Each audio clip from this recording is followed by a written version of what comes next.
Hello and welcome to our coaching call number 40. In this coaching call, first of all, I will be revising the key concepts of the PgMP from our master sheet, and then we will solve some questions of the chapter.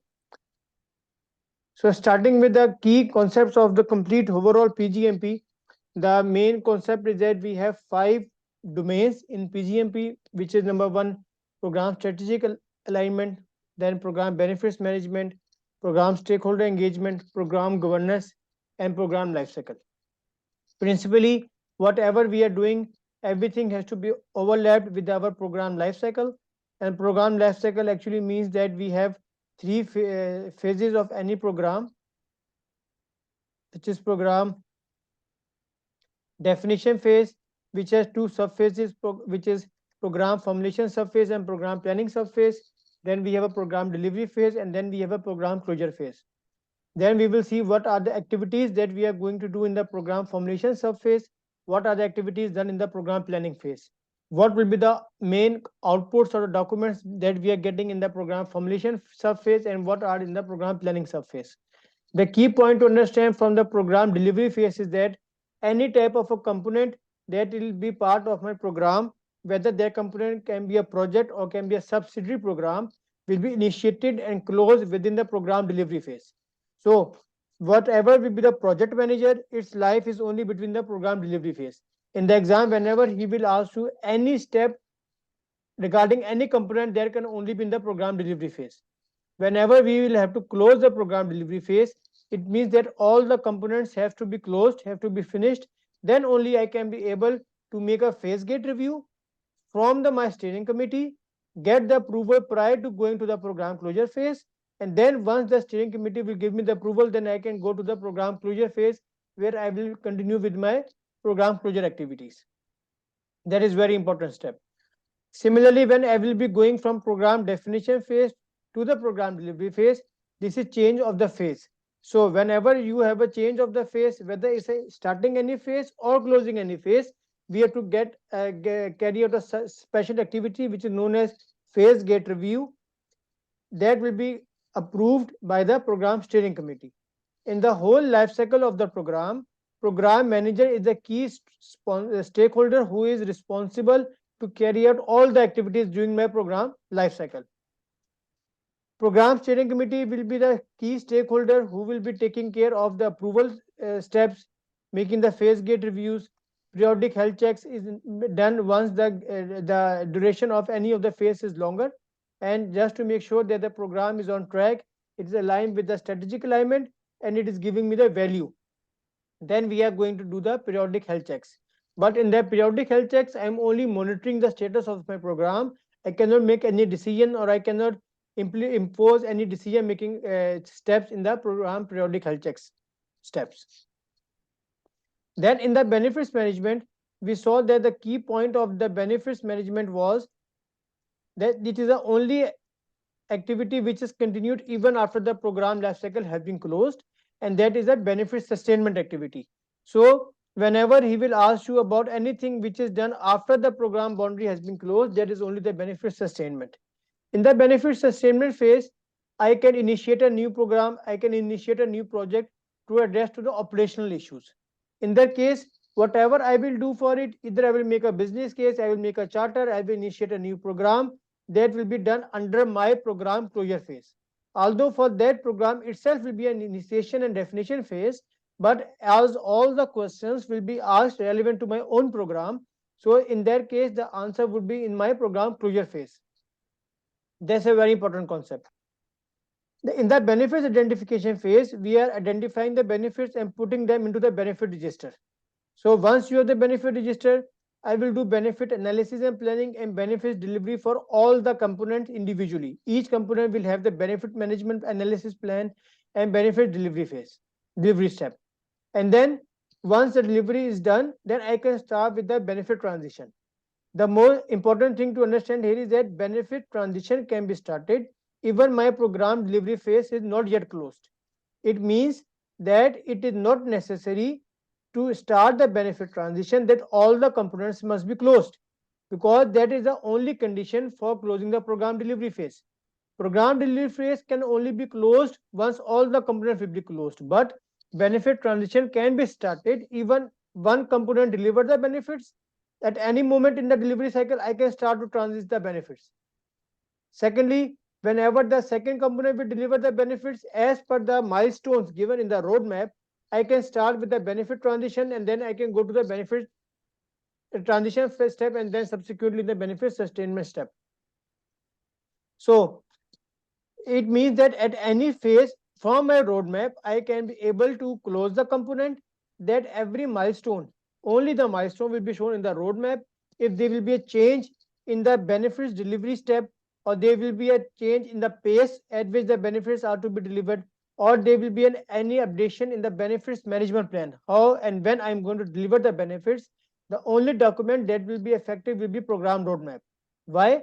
Because program roadmap is a document that contains the linkages between the components, and secondly it is showing my milestones, at which moment, at which step the benefits are being to be delivered. So benefit is always linked with the roadmap. Then in the governance step, we have only governance practices under the program definition phase, in which I will make the program governance plan. That is your guiding principle, how you are going to monitor, control and govern your program. The governance roles are the same like we have in the stakeholders: program manager, program steering committee, project manager, program sponsor. Program sponsor is actually accountable to make sure that the program delivers the intended benefits. He will provide the resources, he will arrange the funding. These are the key responsibilities of the sponsor. From the program governance board or the program steering committee, their main role is to make a decision making authority, to make sure that the phases are appropriately opened, closed, and something is delivered as per the requirement. That is the role of the steering committee. Whenever something cannot be handled or managed by the program manager, it has to be escalated. It will be escalated to the program steering committee, and ultimately the steering committee will make the decision what to do next for that issue or the risk that cannot be solved at the program manager level. Then the PMO is a very important stakeholder which is always at the side, always available to share the resources, facilitate it, provide the support for you. In our core stakeholders, PMO is the only stakeholder which is not directly under my hierarchy. They are always at the side. On the hierarchy, I have a program steering committee, I have a program manager, I have a project manager. Okay, and on the right side, on the sideline, I always have the support of the PMO available, and then everything is available there. Okay, and then stakeholder engagement and stakeholder communication is done throughout the program life cycle. Is it clear, Mudhar Sahab? Any question till now? No, sir, it's clear. And these concepts are relevant to the questions that you are doing, or Yes, sir. anything that is coming different, you can please share your No, observation. sir. Yes, sir. These are very much relevant. Okay, now you can see my second sheet. Yes, sir, I can. This is another way of showing the program lifecycle activities, in which what we have done is that we are looking into the relevant phases of the program that we have discussed, and we will see what is done in the program formulation subphase. So combining all the performance domains, in the program formulation phase, I am making business case, charter, and roadmap, and the risk register. From the strategic alignment domain, I am getting the benefit register in the program benefits management domain. I am getting a stakeholder register, which was done by a stakeholder identification activity in the stakeholder engagement thing. And under the program governance, I am defining the governance practices, which I will get the program governance plan, and governance roles will be defined in the program formulation phase. So principally, from the exam point of view, the major documents what we are making are in the program formulation phase, because these are the basics of my program when I am getting the input from my organizational strategy. So that will be business case, charter, roadmap, risk register, benefit register, stakeholder register, program governance plan, governance practices, and governance rules. All these things are done under the program formulation surface. The second part of the program definition phase is the program planning subphase. In the program planning subphase, first of all, I am getting the program management plan, which is coming from the strategic alignment domain. Under the benefits domain, I am doing benefit analysis and planning, which will give me benefits management plan. In the stakeholder engagement domain, I am doing stakeholder analysis, which will give me prioritized stakeholder register that I will make by using the techniques like power interest grid, stakeholder map, applying on the stakeholder register to get a prioritized stakeholder register by doing the stakeholder analysis. And then I will be doing the activity of stakeholder engagement planning that will give me stakeholder engagement plan. And in the governance is only governance design and implementation throughout the program lifecycle. So from the exam point of view, in the planning surface, we are getting the plans, program management plan, stakeholder engagement plan, benefits management plan. Then by I come to the program delivery phase, here everything will be relevant to the components. In a broad sense, from the benefits topic, I will be doing benefits delivery of every component into that, and program transition will start under the program delivery phase. And at the end, in the program closure phase, the only activity that is important is the benefit sustainment activity, in which the benefit sustainment plan, benefit sustainment budget will be made within the program life cycle, and benefit sustainment itself activity will be done after the program life cycle. And operation manager or any other person other than the program manager will be responsible to sustain the activities. The life cycle of the program manager is only between the vertical lines which are shown here. So this is the broad concept of the from the that thing. And in the last, before we go to the questions, I would just want to revise the table that we have. I say is that a magic grid for the program activities. This is very simple to remember, to understand, because this is main of the things which is coming in the examination, and you have to be very clear and very you have to very clearly understand in which phase are you operating in. If you are able to identify the tone of the question, in which phase you are operating, then the question becomes very easy to answer. Right, Mr. Amda, sir? Yes, well, So for this, we have made this small table, which is comprising of 37 program lifecycle activities. And here on the vertical, in the first column, which is the knowledge areas, from the PMP, we actually had integration, scope, time, cost, quality, communication, risk, stakeholder procurement. But here, integration and stakeholder is not included in the PGMP. That's why we have deleted that. Integration at the top and the stakeholder at the bottom. So these 8 knowledge areas are same like from the PMP. And then we have a change and the information. I have written here cost 3 times because we will see that in the planning surface we have 3 activities in the planning surface. That's why I have written it 3 times. But it's very good to practice this table to make it again and again. That will help you very much to understand in which phase we are doing what activity. In the program formulation surface, the main I am doing total 10 activities. Out of this 10, 8 are assessments and 2 are estimates. So how I will read this activity in the program formulation surface?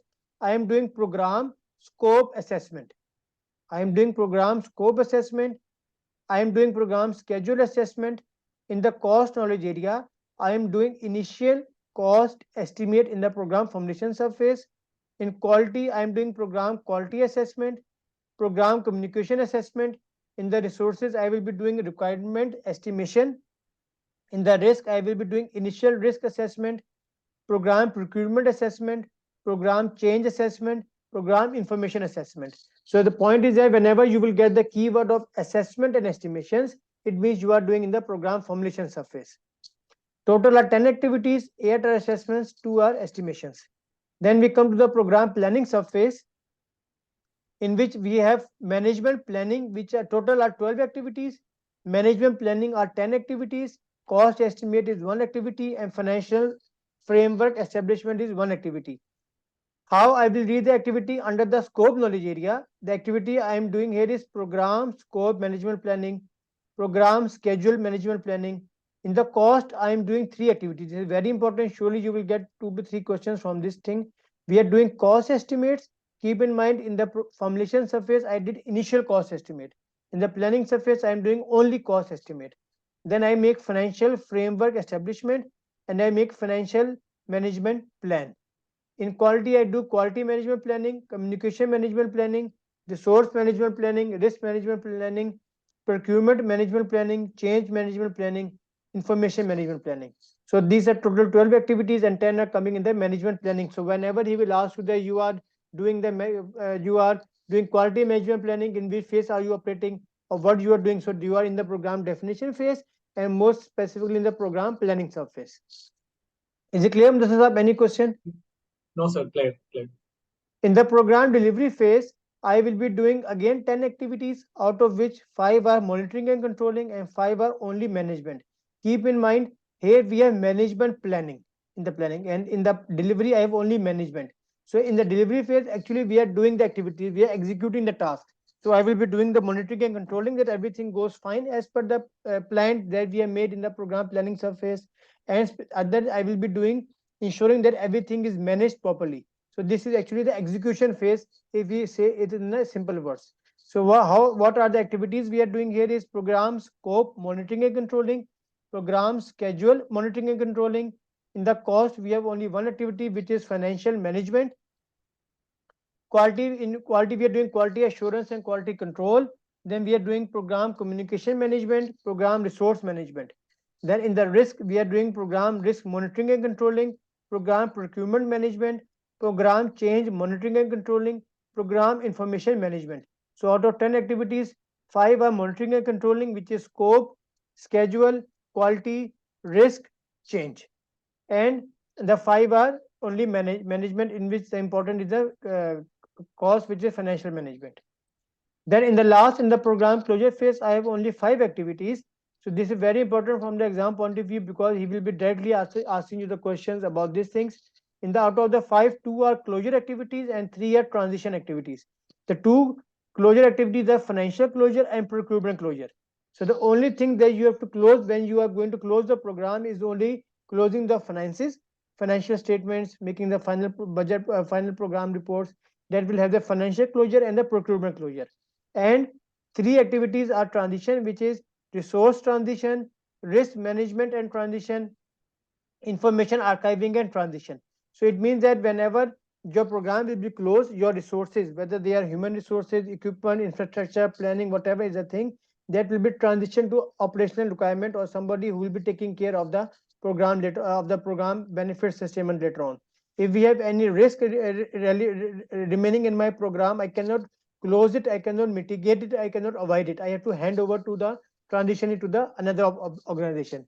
And at the last, whatever will be my program documents, information will be there, I have to archive it in that knowledge repository, and I have to transit it so that it is available to everyone to get advantage of that, to make lesson learned from that and get advantage of that. So these are total 5 activities. So in summary, in all these program lifecycle, we have 37 activities. 22 activities are in the program definition phase, 10 activities are in the program delivery phase, 5 activities are in the program closure phase. So this concludes your complete overview, complete understanding of the complete PGMP course outline, and how we are going to easily recognize the activities or the questions in which phase are we working in. Madhasab, you would like to add something in this? No, sir, this is very clear. This is a good summary. Good. If you remember this, I'm sure questions are easy. This is exactly the same approach that I'm also taking. Revising this and then attempting the mocks is helping a lot. Okay, good, very good. So I will not go into the formulation surface, planning surface activities. This we will do in the next step, because this is the key overview for everyone. So now we can do some questions into that. Sahab, I will appreciate if you can share your screen. Yes. So, can you give me permission? Yes.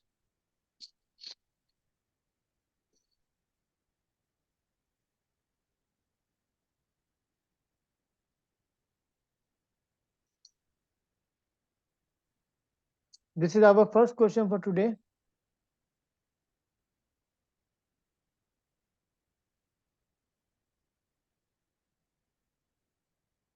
So, can you see the screen? Yes.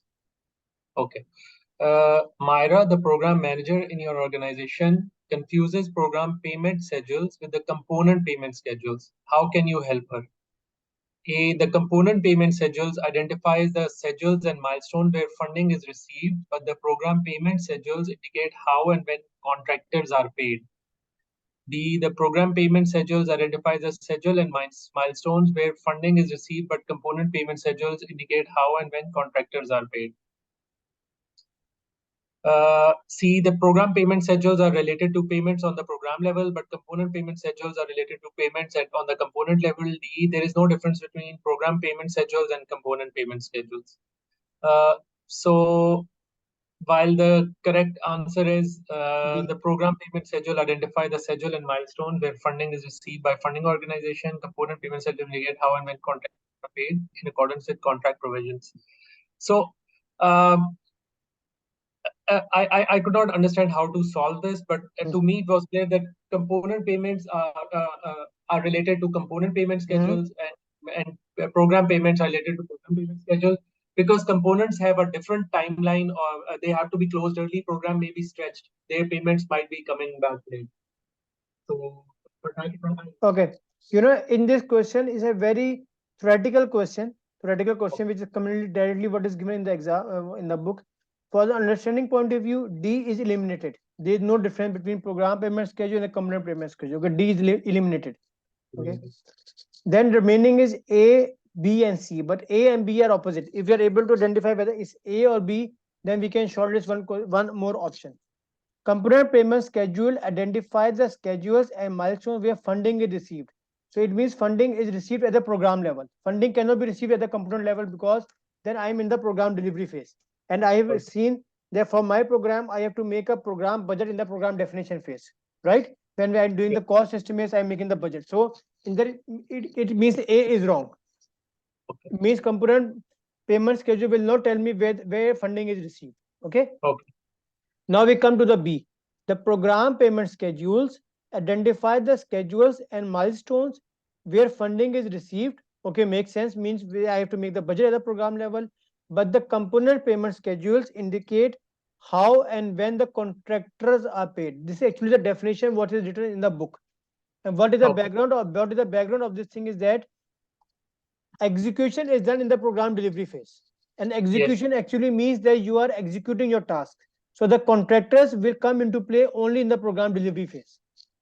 From that thing, he has mentioned this concept of component payment schedules, that whenever you will be working on individual components, component 1 2 3 4, you have to make the payments to all the subcontractors or the contractors who will be doing the activities into that subsequent components. Okay, so that's why he has given B as a correct option, because this is the definition there. Now we come to the C. Program payment schedules are related to the payments on the program level, but component payment schedules are related to the payments on the component level. This is just a mere differentiation between program and the component. If in case we did not have the B, then C would be the correct option. Okay, okay, but here B is very much theoretical and it's directly coming from the definition. So just keep in mind, from the program payment schedule, it is telling you the schedules and the milestones where funding is received, means at the program level, and the component payment schedules will tell how the contractors are paid. okay, okay, understood. Next one.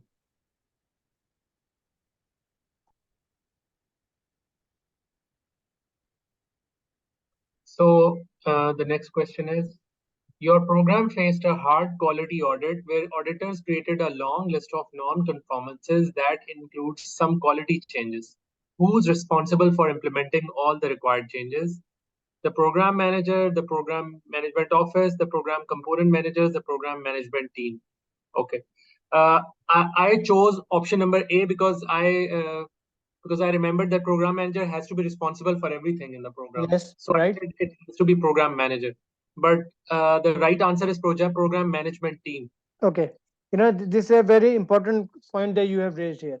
Program manager is responsible for everything, it's clear. But who is actually doing the work? Program manager is not doing the work. He's only managing the work. He's a manager. Yes, So in yes, everything, who is responsible for team. initiating the required quality changes, who is responsible to raise a change request, who is responsible to identify something is not going right, is a program manager. But who is responsible for implementing all required changes? It means change requests are already approved, and now somebody has to now somebody is actually has to actually do the work. So the Yes, actually, when we saw the definition of the program team or the project team, are the team members who are doing the work. So here he's asking you who is responsible for implementing the required team. Implementing means actually doing the task. So in this case, is a clear-cut program management team. PMO understood. is a program project manager. C is not relevant. B is not Yeah, relevant. Program manager is responsible, but not for implementing the thing. Whenever only stakeholder who can actually do something is a program management team Understood, who will sir. Like, execute the task. okay. The key word is implementing. I did Yes. not go through it. Okay. Sam is managing a program in year 5, in Y5 organization.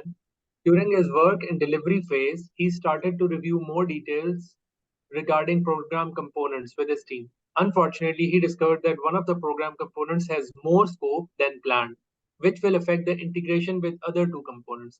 He was angry with component manager and came to you asking for advice. What is your best advice to him? I will advise him, option R, I will advise him to go back to the planning subphase to review all component planning activities before continuing in the delivery phase. I will tell him that he needs to continually oversee the components throughout the delivery phase and when necessary, replan for their proper integration or realign to accommodate. I will tell him that he needs to continually oversee the components throughout the delivery phase and collect the pitfalls to be escalated to the steering committee. I will advise him to ignore this change as it is mistake for component manager. The right option, I think, is option number B, because you need to continually monitor and replan whenever needed. But let's see. Yes, B it is correct. continuous. Yes, but I just wanted to be sure. Uh, he discovered one of the component has more scope than planned. If so, the question that I wanted to ask you Hmm. is now that he's realized that one of the components has more scope than what they planned, Hmm. do they need to go to their steering committee and raise a CR because they need to revise the scope, or he'll do it himself? No. Here the key point is that he discovered that one of the program components have more scope than planned, which will affect the integration with two other components. He discovered means this is a risk identification. He identified the risk. Okay, okay, There's nothing which is actually done. Okay. So when he started, it means that he just started the program delivery phase where he came to know these are my three components in my thing, and he discovered he discovered a risk. So option B is telling, I will tell him that he needs to continually oversee the components throughout the program delivery phase, means continue to do the risk analysis. yes, okay, And when necessary, when he will see the threshold has crossed, replan for their proper integration or realign to accommodate the changes. Means first identify is risk is identified, take the time to analyze the risk, and then when threshold will cross, then implement the risk response planning changes. So that is the B option. If I come to C, if I will tell him that he needs to continually oversee the component through the delivery same and collects the pitfalls to be escalated to the steering committee, this will be the last option. As I okay, told you, going to the steering committee is the last option when all other efforts I have tried. If go to A, I will advise him to go to the planning subphase to review all the components planning activities before continuing the delivery phase. Not possible because the planning phase of the component will be done in the program delivery phase. yes, sir. Right? A is clear. D, I will Okay, advise him to ignore this change as it is a mistake of the component manager. Any type of the risk at any step of the program cannot be ignored. It has to be documented. It has to be analyzed. Then only I can find the correct response for that. So noted, sir. the best option is B. Yes, understood. The next question is the program manager should deal with the stakeholders using all the following except be aware of stakeholders' impact, understand the stakeholders' level of influence, manage the stakeholders' expectation, manage the stakeholders. All of the following except. Uh, Sir, impact, I was not clear. What does he mean by impact? Can you write, please? Impact is power? Yes, power interest grid. Interest Oh, is influence. Impact is impact and influence are synonyms to power interest grid. okay.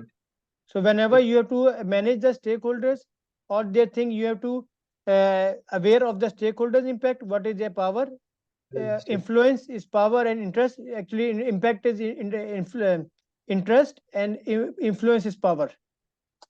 Okay. This interest is power. Manage the stakeholder expectation. Remember, in the general perspective, we said that you cannot manage the stakeholders. You have to engage the stakeholders, or you have to manage their expectations. So this is Yes. only a grammatical issue what he's trying to play. If the only you have to it's not good to say manage the stakeholders. You remember in the first step when we made the mind map, I told you stakeholders, the best approach is to engage the stakeholders, and if you have to manage their expectations. So that's why he Yes, said that manage the stakeholder is not the correct term that we have to use with the stakeholders. understood, sir. जी समझ आ गया.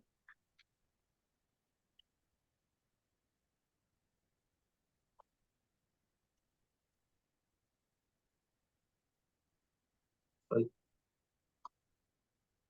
So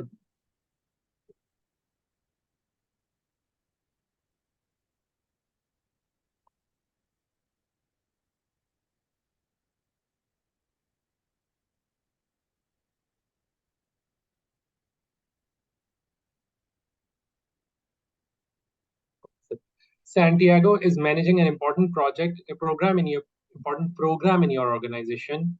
He was working on the program scope monitoring and controlling, where he went down to the program level to see the impact suggested change on the component scope. What is your advice to Santiago? Working on the program scope monitoring and controlling, where In he which went down. in which phase he is operating? He was working on the program scope monitoring and control. This is delivery monitoring Okay. and control. Yes. Okay. Next, go inside. Uh, I will advise Santiago to manage the scope of the components as well as he manages the scope of the program to ensure benefits realization as planned. I will advise Santiago to restrict his activities to managing scope only to the allocated level for components and avoid controlling component scope. I will advise Santiago to restrict his activities for managing scope only to the allocated level for components and should avoid controlling component scope unless there is a major change. I will advise Santiago to restrict his activities to manage scope only to the program level and not to look at component level as they are managed by component managers. I wanted to choose option number D because that component managers are there to manage the components and the scope. I thought the program manager should manage the component managers. He should not be managing the scope of the components. That Uh, that is but clear. But you know the point is that when I am saying he has to restrict his activities only at the program scope, it means that program manager is not involved in the program delivery phase, which is also not correct. Whenever I okay, am in the program delivery phase, the program manager is always at the top. In the okay, program definition, delivery and closure phase is always at the top. Under the program delivery phase, when I have individual components, they will be managed by their respective project managers. But as an integrator on the top, program manager has also to look into the component level thing, but only at a specific level, at the allocated level. This will be different for every program. We cannot say that you are not allowed to look into the component because this is not correct, because that every component is contributing to the overall impact on the program. Okay, so D is very strict boundary where we are trying to put. So in that case, B is in my view the best option, because I will advise Santiago to restrict his activities. Means I am saying to you have to restrict somewhere, where to managing the scope only to the allocated level of our components, and avoid controlling component scope. Avoid controlling component scope is correct, but I have to limit him at the allocated level, not at the program level. It's a more specific answer. so what is the meaning of allocated level? Allocated level means based on the program steering committee and the criticality of the program, they will give the respective powers to the program manager. Remember Okay, in chapter number 8 we saw yes, that if you have a critical and more uncertain high level program, you will have more skilled resources. And then we have program infrastructure development going on, in which we said that they will be given, steering committee will allocate certain level of boundaries and the limits to the program manager. That is the meaning of their allocation level, that at which level you are allowed to operate, at which, till for example like a program manager, I am allowed to spend 5,000 euro from the side petty cash. Above 5,000 I have to go to the high level thing. But if it is a major, mainly a maybe a small program, I will be the same, but maybe I will be allowed to spend only 1,000 euros. So I cannot say that this is the program level or the component level. This is the allocated level of authority that I am given. okay, sir, noted.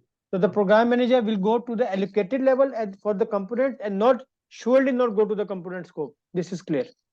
Okay. Is it clear? Yes, sir, it is.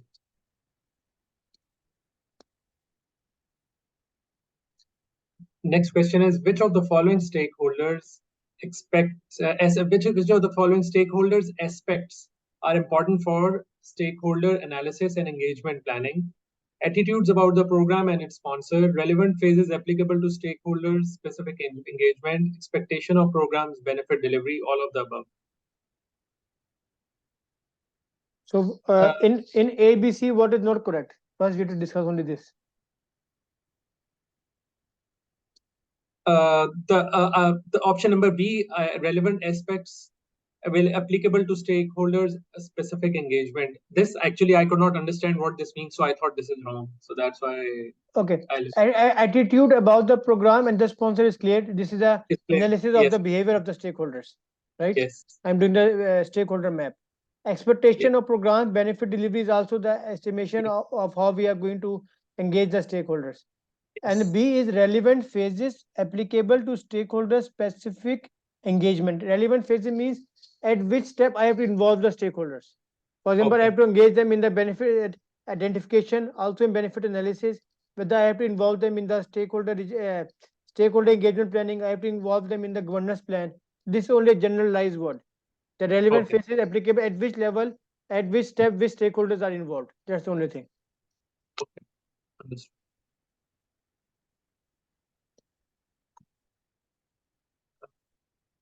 Anton is a project manager of the telecom program. His program consists of 4 projects and 1 subsidiary program. One of the projects is about to be transitioned to production. Who should collaborate with Anton to agree and secure resources to undertake the component transition? First of all, sir, transition to production means transition to operations. Yes. It means a change of phase. Just consider Okay. that the phase is to be changed. Okay. The customer or program sponsor, the end user. Okay, so I eliminated end user because end user Mhm. should not be here.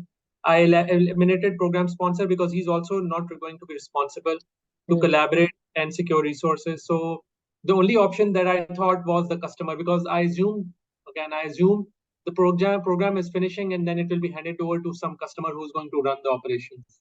That is okay. But on the other side, you have to also see that consider this as a phase gate review. I Okay. am going from one phase to another phase. I am going from transition to production. Means there's a change of the phase. And who will Yes. give me the approval for that is either a steering committee or indirectly a sponsor. Okay. So your understanding of the customer is 100% correct. Whether I will ask the customer whether you are ready to receive this production, or maybe it's another department. I am going from fast moving, means from production department to secondary department. Means there's a transition going on. So in that case, we Okay. have to consider this as a phase gate review. We have to make a decision. Okay, I can go from this step to this step. So I can either go to the customer or the sponsor or steering Okay. committee. This is the Okay. understanding. Uh, एक क्या हो रहा है?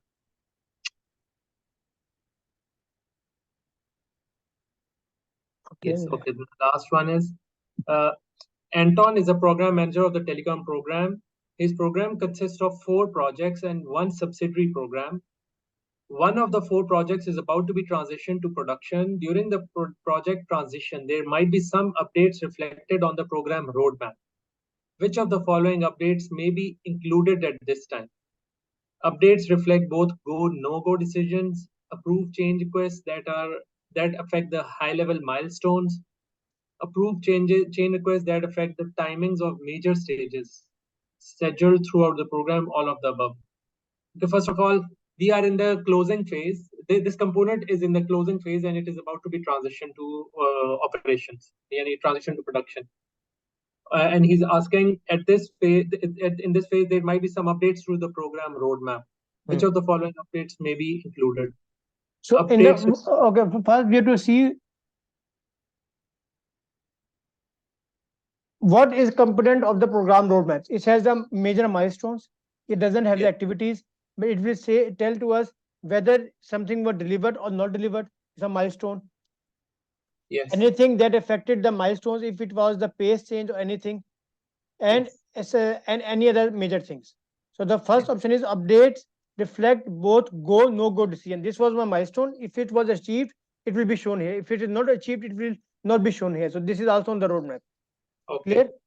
B, approve change requests that affect high level milestones. Anything that will be affecting the milestone will be reflected in the roadmap. Yes. Whatever will be the reason is a separate thing, but this is, make sure this is not the activity. He's This only is a saying change, he's saying it affect the high level milestone. This is my milestones. Instead of this is shifted here. So at least I can write there below this milestone, this A is going to here and the reason is change request number C. This is not the activity. Keep in mind, this is not change request, is not the activity, it's a milestone. So it will be reflected in the roadmap. And C is okay. approved change requests that affect the timing of major stages scheduled throughout the program. Timing of major stages is also the milestone. Major stage was that this stage has to be completed at this moment. So this is a milestone. Timing of major stages scheduled during the program. Major stage is a milestone. Major stage is a synonym to milestone. Okay. You Now understand? it's clear. If Yes, I say clear. this, at this is stage one, stage two, stage three, stage four, so actually I'm telling you this is milestone one, milestone two, milestone two, milestone three. So if any Yes. of these three will affect, it means my milestone delivery period will be changed from here to here to here to here. So this is the update on the roadmap. Understood, sir. Clear, Clear? August. Yes, sir. Clear. Any other question till now in this mock? No, sir, not right now. Actually, the last two questions are from mock number two. I started Okay, mock no number two. problem. No, it's okay. No, it means from the mocks now you are getting the concept. So in order to Yes. close the coaching call, my last advice is that whenever you will read any question, try to read it slowly. Don't focus on the time at this moment. Try to understand the question. And understanding the question means try to figure out what he is trying to ask, what is the keyword I can pick from this question that will guide me to the answer. There is a major task in this all four mocks. So for example, in the last question, the key word is roadmap. I have to see what will affect of how my roadmap will be updated. Okay, this is a key simple question. So anything Yes. which is relevant to the milestone which will affect my roadmap. Okay, so Ma'am. in this way, with this thinking, take your time, absorb the questions, try to get that tone what he's trying to ask. Then it will be very easy, and then go to the master sheet and revise the keywords from there. Okay, sir. Any Noted, other sir. question? No, no, sir, not right now. Thank you very much for attending the call, and we see you in the next call. Thank you, sir.